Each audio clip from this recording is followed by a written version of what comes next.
It's the Sunday of joy in Advent today, and nothing says joy like John the Baptist screaming, "You brood of vipers," and threatening people with eternal, unquenchable fire. This guy knows how to bring the cheer. But actually, this is all kind of what I love about Advent. It's actually a pretty subversive church season. While the world is pummeling us with holiday cheer, with non-stop Christmas carols and bustling shopping trips and holiday parties, the lectionary, our church's schedule of scriptures, is bringing us warnings of distress for the world and judgment for the people. While the world is getting excited for baby Jesus and the literal gifts his arrival will bring, our gospels are looking towards who Jesus will become and what he will call us to do.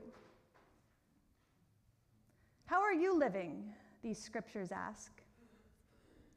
Are we really preparing the way for Jesus?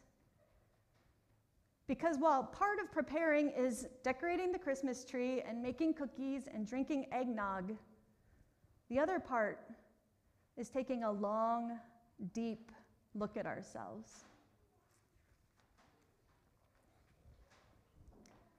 John the Baptist isn't calling people a brood of vipers to be mean. He's doing it to get their attention. Let's put this whole gospel reading into context. John the Baptist is out in the middle of nowhere. He's in the desert, the wilderness, a long way from any creature comfort. In the Gospel of Matthew, he's described as an ascetic, one who deprives himself of comfort for the sake of his beliefs. He wears camel's hair clothes and eats bugs with honey. He's quirky, to say the least. But he's compelling. So compelling that this crowd of people has followed him out into this barren, faraway place to hear his teachings and to be baptized. There's something about him that draws people to him. I think it's his integrity. John the Baptist walks his walk. He lives his values. He steps into who God made him to be.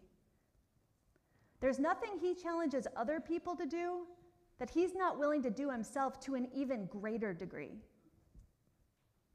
There's something about that kind of integrity that's compelling.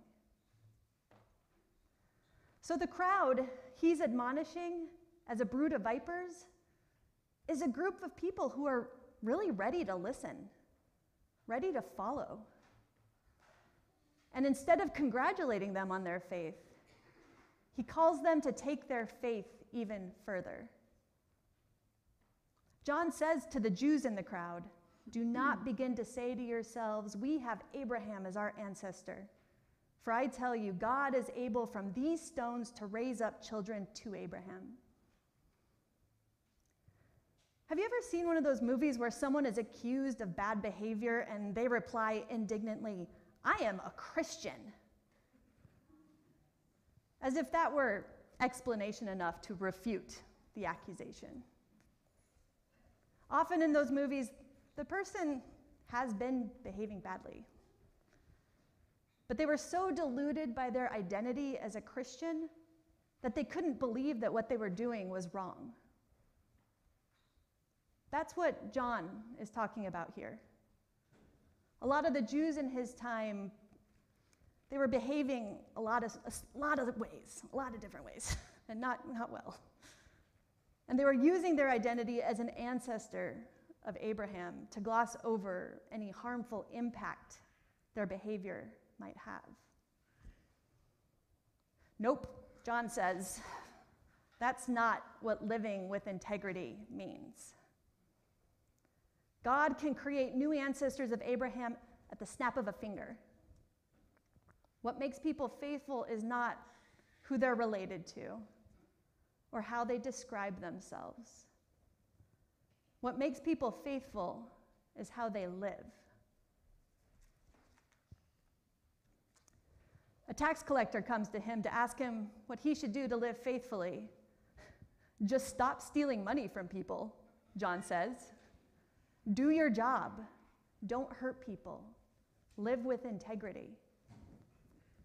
Soldiers come to him to ask what they should do to live faithfully, and John is like, I don't know, maybe don't use your position of power to extort money from people? Do your job. Don't hurt people. Live with integrity. If someone is cold and you have an extra coat, give it to them. If someone is hungry and you have extra food, give it to them. If you have more than you need and someone doesn't have enough, living our faith means sharing our resources. That's integrity, John says. In the next breath after these teachings, he proclaims the coming of Jesus. Prepare the way, he says, by living with integrity.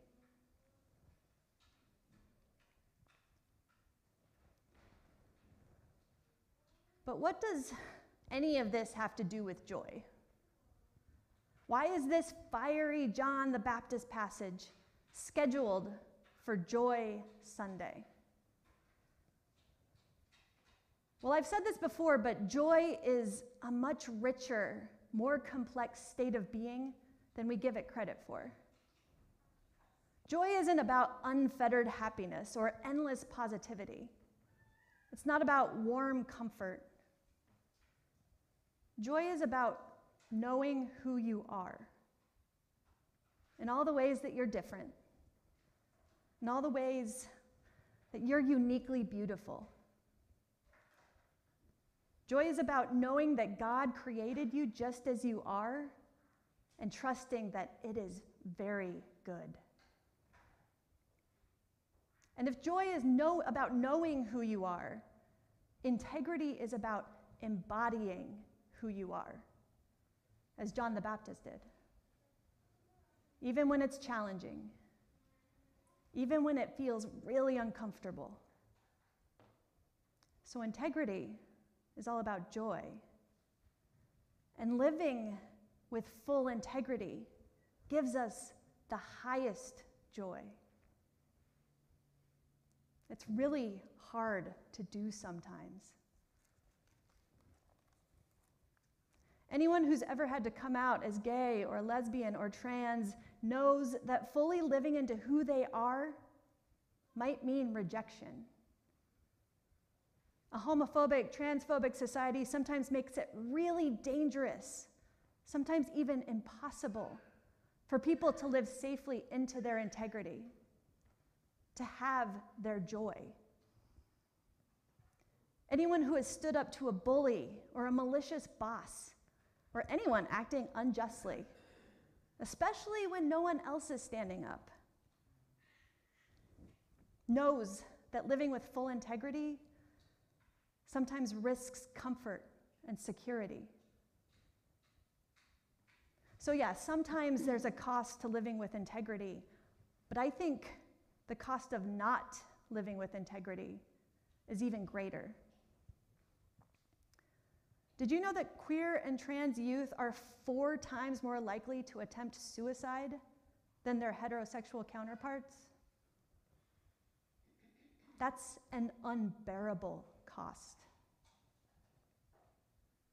When we can't fully embody who God made us to be, I think that's the unquenchable fire John the Baptist speaks of, but not in the way that we think. Hell is not the punishment of eternal damnation. It's the slow creep of losing who we are, losing the beauty God gave us. It's the feeling of our joy burning and turning to ash. And it's not just the queer and trans community. Women are so often taught to suppress the power God gave them. Men are so often taught to suppress the tenderness God gave them. We are all taught at some point that part of who we are isn't acceptable. I don't know what happens when we die. I don't think our God of grace and love condemns anyone to an eternity of suffering. But I do know that feeling of suppressing who we are is hell. It's destructive. Because when we feel that feeling, we either turn it in on ourselves or out onto others. It can lull us into a deep depression, or it can move us to harm others in all sorts of ways. We've seen this in our parents, our coworkers, our nation's leaders.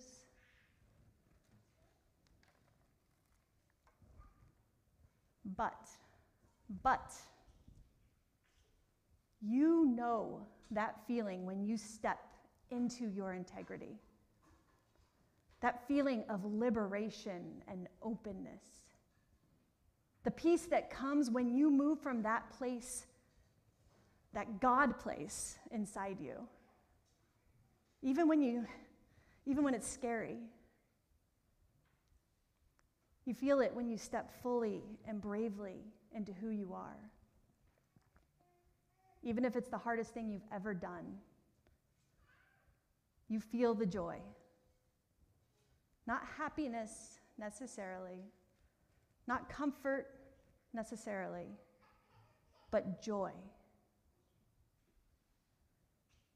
When John was out in the wilderness in his scratchy clothes and eating locusts, I'm not sure he was feeling happy or comfortable. When Mary was 8.5 months pregnant with a baby everyone thought was illegitimate, I'm not sure she was feeling happy and comfortable. But they both knew the joy of saying yes to God. We risk our integrity, risk our joy with every choice we make. Do we choose to live the way God made us? Do we make safe space for others to live the way God made them? Do we act in ways that fully embody our faith? That's what this week of Advent is about. Amen.